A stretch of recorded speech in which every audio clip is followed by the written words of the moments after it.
What if the secret to winning your biggest, most impossible battles is to refuse to fight? Not to run, not to surrender, but to deliberately and strategically not engage. How did one man save an entire empire by earning the nickname, the Coward? Welcome to Thought Trek.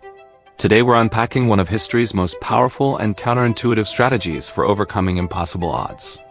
We're going back to the 3rd century BC, when the Roman Republic was on its knees, facing a legendary military genius who seemed utterly invincible, Hannibal Barca. As legion after legion was annihilated, Rome turned to one man, Quintus Fabius Maximus, whose radical plan was to save Rome by doing almost nothing at all. Imagine the terror. Hannibal, the Carthaginian general, had done the impossible. He had marched an army, complete with war elephants, over the frozen Alps and into Italy. At Trebia, Lake Trasimene, and Cannae, he inflicted some of the most catastrophic defeats in military history.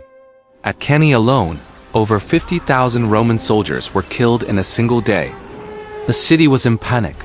Hannibal's army was unstoppable, and Rome's proud tradition of bold, head-on assaults was destroying itself. In that crisis, the Senate turned to Fabius. His assessment was brilliant and infuriating. On an open battlefield, Hannibal was better. A direct fight was suicide. So he proposed the unthinkable: Rome would stop fighting. Instead, his legions became shadows. They followed Hannibal's army from the hills, always watching but never engaging. They struck only in lightning raids on his foraging parties. They burned the fields ahead of him, cut off his supplies, and ambushed his scouts. Small victories, tiny wounds, but never a decisive battle. Back in Rome, the people were furious. They mocked Fabius as Cunctator, the delayer. They called him a coward for letting an enemy roam their land. But Fabius knew what they didn't. Hannibal's strength depended on momentum. Every day he failed to win, his army grew weaker. Every missed meal, every cut supply line, was another victory for Rome. By refusing to fight, Fabius was draining Hannibal of his power, and it worked. Starved and stranded far from home, Hannibal's campaign stalled. Fabius had saved Rome not through battle, but through patience. So what does a 2,000-year-old strategy have to do with your life today? Because we all face our own Hannibal. Some overwhelming problem that feels too big, too strong, or too aggressive to confront head-on.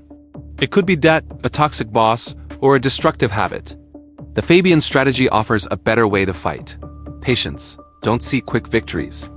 Commit to the long game. Attrition. Don't attack the core of the problem. Wear it down at the edges. Indirect action. Use small, consistent, low-risk steps instead of one big gamble.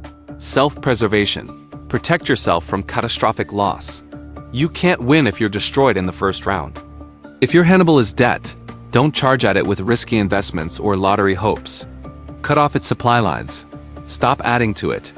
Make small, automatic payments and let time wear it down. If your Hannibal is a toxic boss, don't confront them head-on. Document issues, build allies, and strengthen your position. Quietly search for your next opportunity. You're not fighting them, you're making their power over you irrelevant.